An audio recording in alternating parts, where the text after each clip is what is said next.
Good day, friends. Welcome to another WordofGord.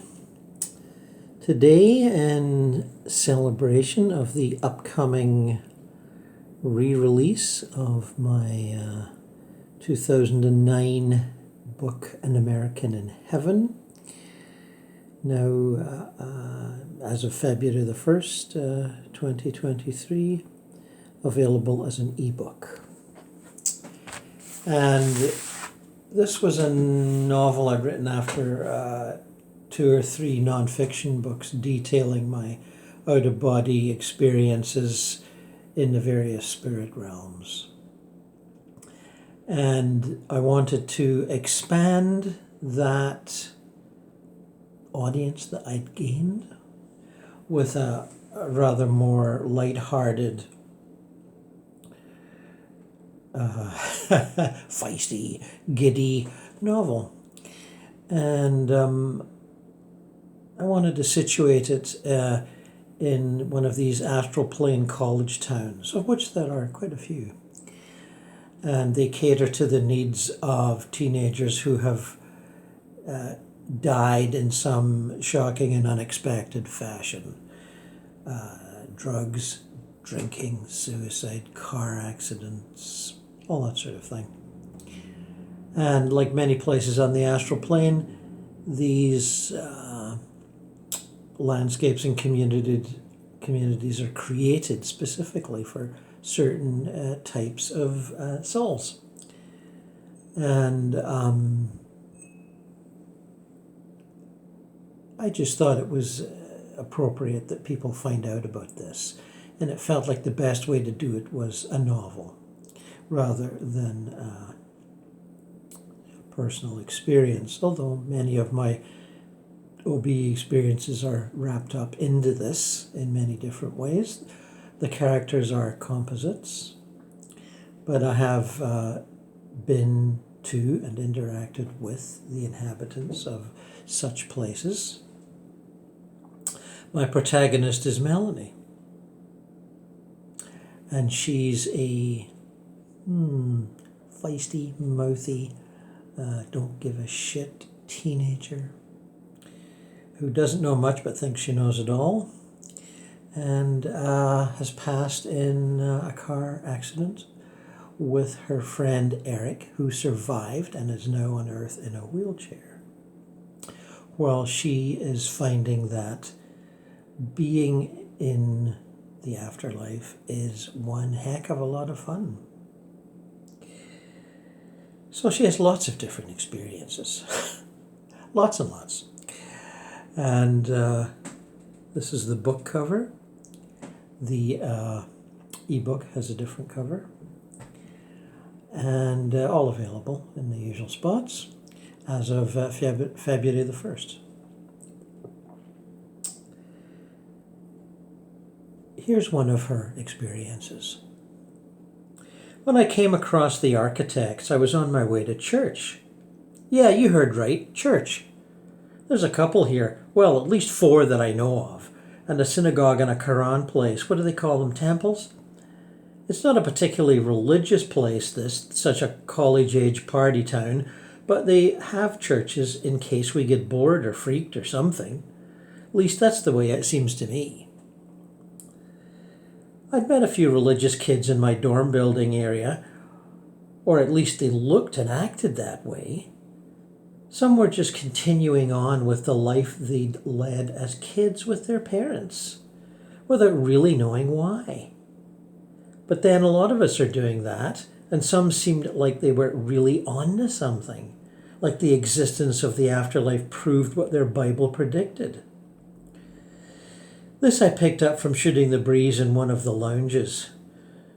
The shock of just arriving here kind of makes people more open than they'd usually be. So there's lots of sharing going on, at least for a while.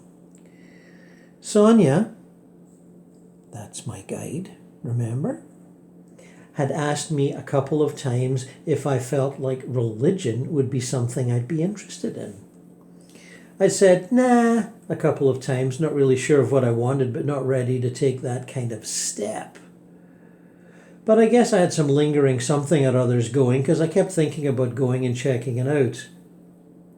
Okay, let's call it curiosity. So I get to one of the churches. It's nicely set back, like lawns and gardens around it. A small empty parking lot. Funny thing about parking lots, we don't really need them here, but a lot of places have them. Little ones just for the memory, I think. People would feel weird without them, maybe. There's another one next to it, along with great landscaping going on, both kind of traditional looking. Small, too, as if they weren't too hopeful about getting many visitors, but we're still ready to hang out the flag anyway.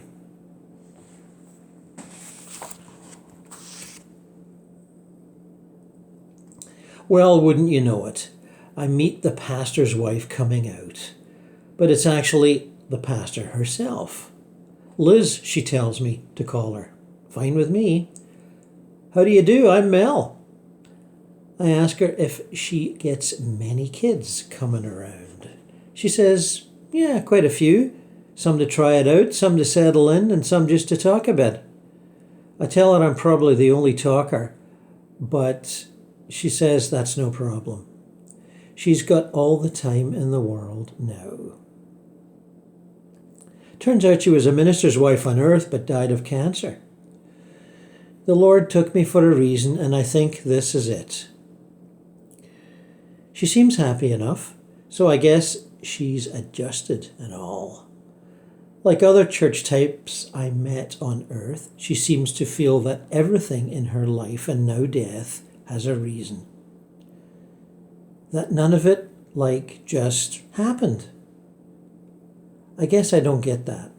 Seems to me stuff just happens, and when people don't like what happened, they have to figure out some reason why the shit hit the fan, and when they figure out that reason, and sometimes it's God stuff, then they're happy about it, or adjusted, or something. I say shit happens and you deal with it the best you can. What about earthquakes and floods and all that stuff, I ask her. You think that's God's doing? That's God's will? With all those people dying like that? She gives the God works in mysterious ways argument, but with different words. More roundabout, like she's figuring it out as she goes, rather than reciting the party line, as my dad would say. We sit on a bench by a flower garden, and that seems so nice I forget what I want to say next. But she's cool with that. She just sits and waits. After her spiel and me with nothing to say, you'd think she'd jump on me to make a conversion at high speed. But no, she's just sitting there, cool and calm. The silence gets real comfortable for some reason. Well, there's birds chirping and a breeze in the trees and stuff, but it works out like silence. Some kind of silence. You know, something you can settle into.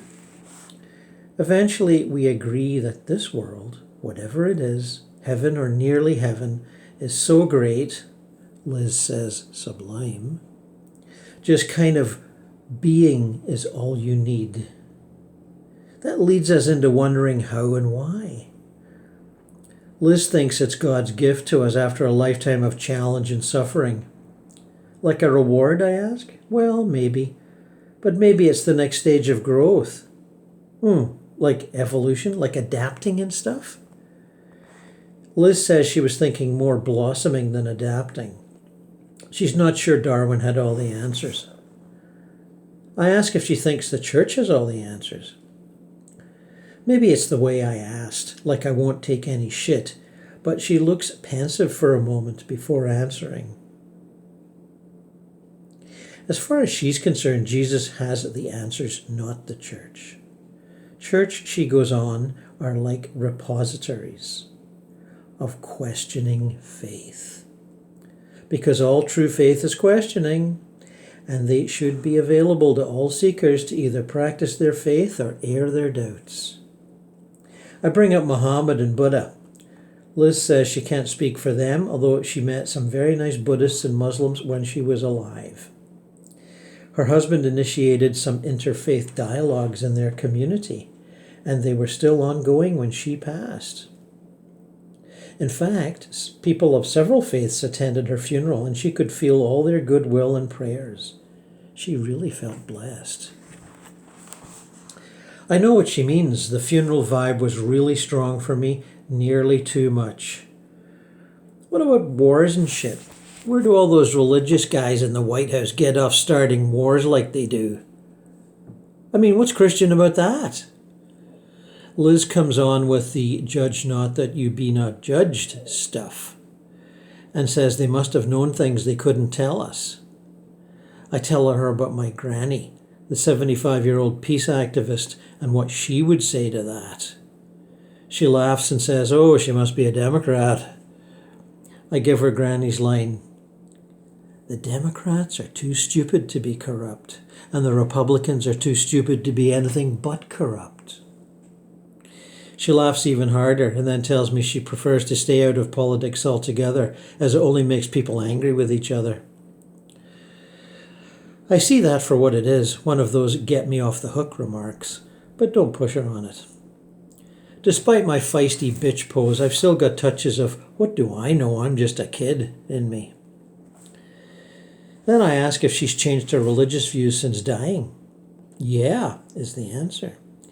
But she is still in the process, and if she's really honest with herself, her views were in constant state of mutation on Earth too. Mutate always makes me think of viruses, but I stay with the program and ask which views exactly. She was never really sure that heaven was a place. Kind of figured it for a state of mind more than anything. Well, now she can see it is a place, although there's heavens and how this one rates she's not sure. Plus, she's seen plenty of non-Christians here, so that kind of puts your faith to the test. She knows a lot of people who will have a hard time with that when they get here. If they get here instead of somewhere else. Then she asks what views of mine have changed. Interesting question, that. First off, I wonder what views I had exactly. All that gloomy goth girl stuff. It was more like abstaining from life than indulging in death. It was like being too cool to live. At least that's the way it looks now. I guess I thought death was something between an escape and a long sleep. Liz asks if I knew about the sleepers. Or do I? No. I say, no, who are they? All the Christians who believed that they would sleep till Judgment Day. They're all in like hospital-type places, she says. Thousands of them, maybe more. She knows because she got the tour. Just like endless rows of wards with people sleeping and one or two folk keeping an eye on them in case anyone wakes up. Which, once in a while, someone does. Sounds kind of sad, I say. It is, she says. They could be having a life, a good life at that. I'd never really thought out my escape and long sleep options, I tell her. They were just ideas, notions, whatever. Like angels and harps and saints floating around seemed cracked in nothingness. Yeah, nothingness. It seemed just such a waste. She asked me if I ever heard that Woody Allen joke about eternal nothingness being okay just as long as you were dressed for it. I haven't, and it's weird because Eric was a big Woody fan and I had most of the videos. Well, no, he had them. I kept borrowing them. We did a pretty good version of that scene from Annie Hall with the lobsters loose in the kitchen. Liz says she doesn't know the movies that well, but her husband Dan told her, and she thinks somebody told him. I ask if she still believes in Jesus. Why, of course she does. Why would dying change that? She looks genuinely puzzled. I asked if she'd seen him around. Sure, she attended a service where he made an appearance. I imagined him stepping up to take a bow sometime after the sermon after Liz says, "And here's the man you've all been waiting for." But I know it's a crock. She describes an open-air festival kind of service with what sounds like thousands of people all looking up. And at a certain point he appears floating way above everyone, smiling and raising his hand in greeting. The feeling that went through the crowd was amazing. Absolutely blissful, a blessing you could feel massaging your heart. She was crying and hugging the person next to her. Many were on their knees with the adoration or praise in their eyes, and others were weeping uncontrollably and had to be helped away. And you know what? He looked different to everyone. Talking later, she encountered so many variations on the vision. Some saw Jesus, some saw a blinding light, some saw him surrounded by angels. Others thought they recognized some of the disciples there and debated about which ones. Others were shocked into silence and quickly left, as if they couldn't handle the intense emotions, which, she had to admit, verged on hysteria. I asked if he actually said anything. He spoke to our hearts, Mel. You had to be there. I'll let you know of his next visit if you like. Well, who could snub an invite like that? Makes a date with Bono look pretty tame. Of course I said yes. How could I say anything else? Besides, it didn't look like a cult or anything. So we discussed this talking straight to your heart thing. It's like a direct communication without words. So that's like love, I said. Yeah, she said. But a very precious kind of love, like a well-aimed dart to your heart. I told her about the love I felt for Eric and how guilty I felt for being, this happy girl in heaven while he gets to struggle with being crippled every day. Liz said, maybe he feels guilty for me being dead while he's still alive. I told her about meeting up with him when he was asleep and out of his body. She thought that was wonderful of me, to be so dedicated to another's welfare, and wondered if it wouldn't be better, for him anyway, in the long run, if I was to pull away. That felt like leaving him stranded. No, I didn't think I could do that. I didn't mention the sex, as I figured she'd disapprove. She was cool, but not that cool. I asked if she didn't go visit her husband when he was sleeping. Well, he just slept, so there was really not much point, although she did pray for his health and happiness while she was in his bedroom. Then she started to sob a little, and I said I was sorry to have brought it up. Turns out he's not always in his bedroom. He's courting another woman and sometimes spends the weekend at her house. Of course, he needs a helpmate in his ministry. She knows that. But she can't help herself.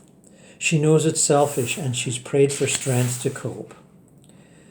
So there I am, putting my arm around her shoulder, trying to comfort her.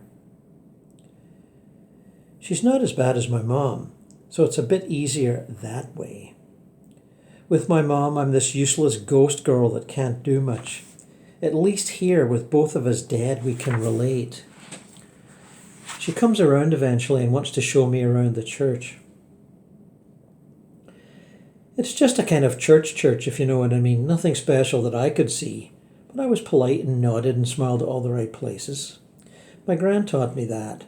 She said if you nodded and smiled at the right places, at all of them, she would never know, or they would never know, you were bored and could escape all the faster. I have to say, though, Liz was as nice a person as you could hope to meet, and I really hoped we could be friends and stuff. She said sure and gave me a big hug that felt, real and not like she was going through the motions to get me signed up for her religion. We sat down and discussed the relationship thing again. Well, I brought it up, really. For myself at first, then I saw it was more for her. She really needed to, vent, but then I saw it was more for her. Or maybe it was me that needed to vent. She really needed to and go on about this woman her husband was spending the odd weekend with. See, it was his old girlfriend before they get married, wouldn't you know? And she was something religious too, but a different, what do they say, denomination? She was mad at him for doing it, and mad at her for plotting the whole thing, and mad at herself for being mad because it's not the proper Christian thing to do. You're supposed to be forgiving and compassionate and stuff. I say, feel what you feel and be proud of it. That's way too much feeling stuff and lying about it. There is too much of it. At least there was on earth. Well, maybe not so much here. Trying to pretend certain feelings aren't there is stupid. It makes you sick if you ask me. My mum's a perfect example. Way too busy being nice for the neighbours. Neighbours she could happily strangle sometimes. Anyway, Liz kind of opened up about this, and I think it did her a lot of good. She'll forgive someday. I know she will. It's just a matter of time. Although, like I say, there's not really any time here.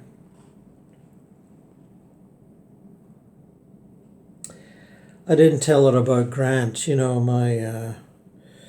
my special person here. Though I must say I was sorely tempted. Got some guilt about that for sure. But it's more important I'm there for Eric when he needs me than bothering him with my guilt crap. Why does he need that? I'm a creature of impulse and I'll never change. I know, never say never. Anyway, I did leave eventually, and Liz pretty much, yeah, she's my new best friend. She's not much of a party girl, but I'll get her dancing one day. I just know I will. Just give me time. Walking back through town, I noticed people sitting in the new place that had just been erected by the architects, licking ice cream and sipping lattes.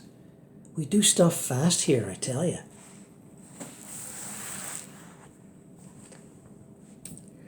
Well, that's one segment. And I think it's quite revealing of Melanie's attitude and what do we want to call it? Learning curve? You can call it anything you like. I'll be doing another one fairly soon, another little adventure for Melanie that opens her up to all the possibilities in the afterlife.